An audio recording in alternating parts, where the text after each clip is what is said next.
इस बीच एक और अपडेट देते चले आपको। भारत की अग्नि 5 से चीन की टेंशन बढ़ गई है। 15 से 16 दिसंबर के बीच हो सकता है अग्नि 5 का टेस्ट। हिंद महासागर में नाविकों के लिए पहले ही नो टाइम जारी कर दिया गया है। तो ये अपने आप में चीन की चिंताएं और बढ़ाएगा। क्यों? क्योंकि अग्नि 5 की जद में पूरा चीन है। ये जो दावा है भारत की इस मिसाइल की क्षमता को लेकर, वो चीन के लिए बड़ी टेंशन की बात है।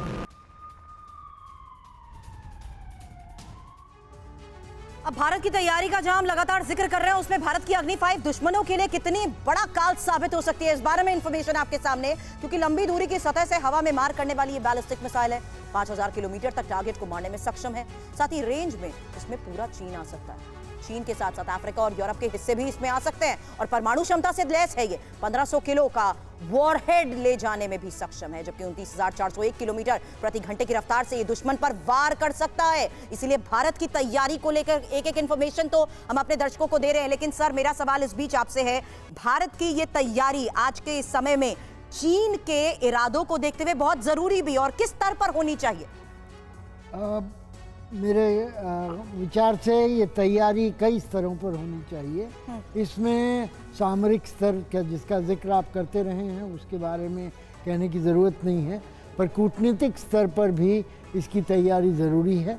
आपने देखा है कि 3 अलग अलग बयान अमेरिकी विदेश मंत्रालय ने दिए हैं, यूएन ने दिया है और भी लोगों ने दिया है। पर पहला बयान जो है वो व्हाइट हाउस का था, जो कि डी-एस्केलेशन के बारे में एक तरह से तटस्थ था।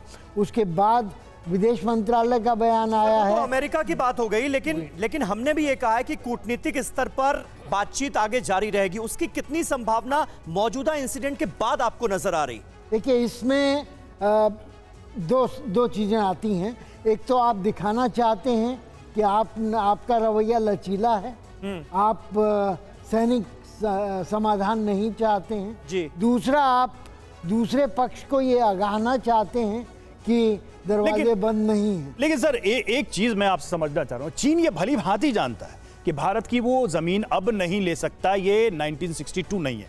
फिर भी इस तरह के प्रोवोकेशन, इस तरह की कोशिश का क्या असल मकसद है? वो समझता तो है भारत इतना अलर्ट है।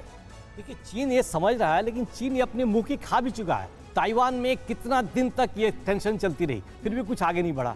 ताइवान जो मालूम था कि ताइवान हिंदुस्तान की तरह नहीं था, ताइवान अमेरिका के ऊपर डिपेंडेंट था। यहाँ तो हिंदुस्तान अपने आप मजबूत है, न इसको अमेरिका की जरूरत है, न किसी की हेल्प की जरूरत नहीं है। चीन मुंह की खाएगा, लेकिन ये समझ में नहीं आ रहा। बट ऐसा लगता है कि कुछ जैसे कहीं जगह जाके थोड़ा कंफ्यूजन क्रिएट कर दिया, फिर पीछे हट गए, ताकि वो लाइट में पड़े रहे। और अमेरिका का और सबका रुख क्या है, सबका व्यूज क्या है, पूरे वर्ल्ड का व्यूज प्रोबेबली, मैं सोच रहा हूँ भारद्वाज साहब ज्यादा सही बता पाएंगे। बिल्कुल आइडिया जनरेट करने के लिए पॉइंट जोड़ना। बिल्कुल भारद्वाज जी, मैं आता हूँ आपके पास।